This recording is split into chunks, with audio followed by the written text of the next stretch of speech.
Ayan. Tignan natin.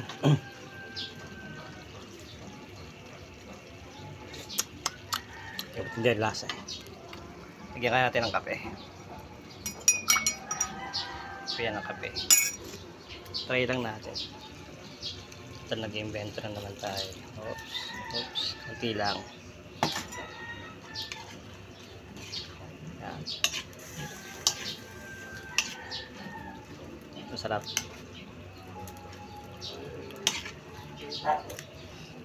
Rambol-rambol natin yung kamatis, bawang, patatas, ketchup, toyo, kalamansi, yan, sukal. Okay ah. Hindi umukuyo kaya. Maasim kasi sobra kanina eh. Hindi kinaya ng asukal eh. Oh, ba? Ito parang Nescafe. Pang ano ito, almusal. Hindi ka na magkakape.